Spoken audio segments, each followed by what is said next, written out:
बहनों और भाइयों, मैं हूं आपका होस्ट जटाशंकर पंडित जी। आज इस एपिसोड में रामचरितमानस के बालकांड में तुलसीदास जी की दीनता और राम भक्ति में कविता की महिमा की चौपाई। करण चहु रघुपति गुण गाहा, लघुमति मोरी चरित अवगाहा, सूझ न एकौ अंग उपाऊ, मन मति रंक मनोरथ राव की व्याख्या की जाएगी। चलिए शुरू करते हैं।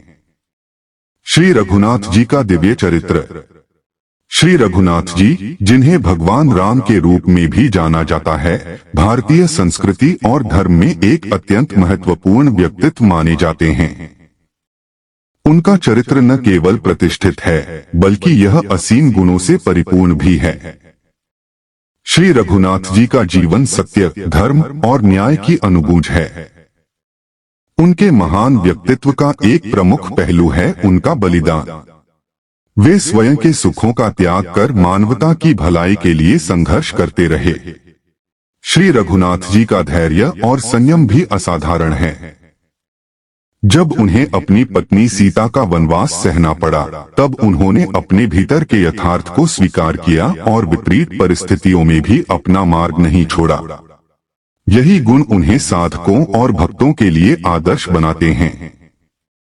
उनके धैर्य के उदाहरण से हमें यह सीख मिलती है कि कठिनाइयों का सामना करना और धीरज बनाए रखना आवश्यक है। इसके अलावा श्री रघुनाथ जी की करुणा और सहानुभूति भी उनकी विशेषताओं में से एक है। उन्होंने हमेशा अपने अनुयायियों के प्रति स्नेह और समर्थन का भाव रखा। उनके प्रति अडिग विश्वास रखने वाले साधक अक्सर बताते हैं कि श्री रघुनाथ जी के गुणों ने उन्हें अपने जीवन में प्रेरित किया है। उनके चरित्र का यह अमूल्य स्वरूप दर्शाता है कि वे कैसे अपने अनुयायियों के लिए न केवल एक दिव्य सत्ता हैं, बल्कि एक सच्चे मित्र और मार्गदर्शक भी हैं। इस प्रकार श्री रघुनाथ जी का दिव्य चरित्र संपूर्ण मानवता के लिए प्रेरणा का स्रोत है। उनकी शिक्षाएं और गुण हमें जीवन के विभिन्न पहलुओं को समझने और बेहतर बनाने में मदद करते हैं।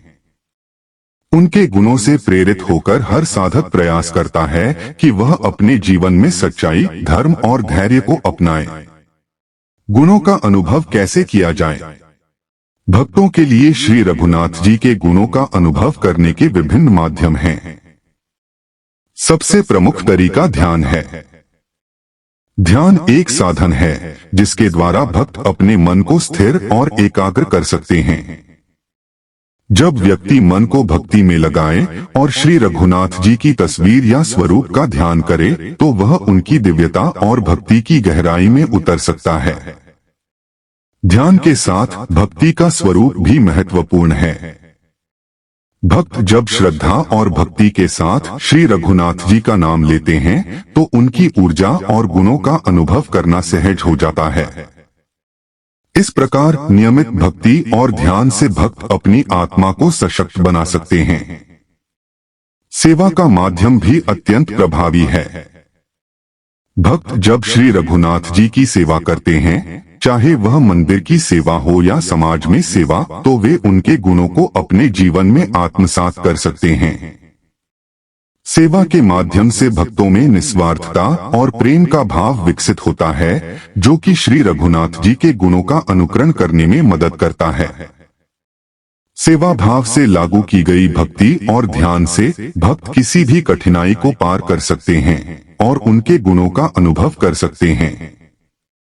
इन साधनों के माध्यम से भक्त न केवल अपने दिल में श्री रघुनाथ जी के गुणों को अनुभव कर सकते हैं, बल्कि अपने दैनिक जीवन में भी उनके गुणों को उतार सकते हैं। ध्यान, भक्ति और सेवा का संगम भक्तों को एक नई दिशा प्रदान करता है, जिससे वे अपने आत्मिक विकास की ओर कदम बढ़ा सकते हैं। सही समर्पण एवं अनुशासन के साथ इन विधियों को अपनाने पर भक्त वास्तविक रूप से श्री रघुनाथ जी के गुणों का अनुभव कर सकते हैं। मन और मति की स्थिति। साधक की प्रवृत्तियों और मानसिक स्थिति का गहरा संबंध उसके आध्यात्मिक विकास से होता है। मति मोरी चरित अवगाहा का अर्थ है कि साधक का ध्यान और वह स्वयं से ही अपने चरित्र की गहराई में उतरता है।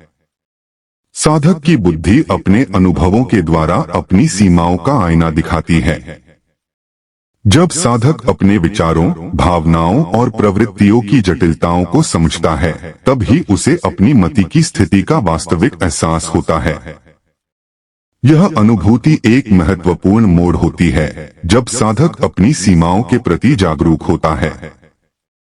साधक की बुद्धि उसके भीतर चल रहे नकारात्मक विचारों और भावनाओं को पहचानने में सहायक होती है।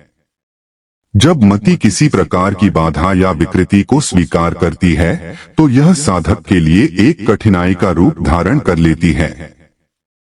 ऐसे समय में साधक की साधना में रुकावट आ सकती है, जिससे उसका आध्यात्मिक विकास बाधित होता है।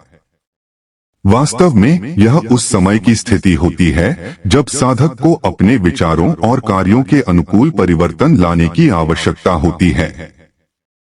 साधक को अपनी सोच को शुद्ध और अपने मन को स्थिर करना होगा ताकि वह अपनी सेवा में लगे रह सके। यही वह समय है जब साधक को मानसिक स्थिरता, एकाग्रता और संतुलन बनाए रखने की आवश्यकता होती है। साधक की क्षमता को बढ़ाने और अपनी मति को सुधारने के लिए यह आवश्यक है कि वह ध्यान, साधना और आत्मनिरीक्षण में नियमित रूप से संलग्न रहे। इस प्रकार मति मोरी चरित अवगाहा का महत्व इस बात में निहित है कि यह साधक को अपने भीतर की गहराई में उतरने की प्रेरणा देता है, जिससे वह अपने भीतर की कमियों का सामना कर सके और अपने आध्यात्मिक लक्ष्य की ओर बढ़ सके। भक्ति का मार्ग, लालसा और साधना का संतुलन।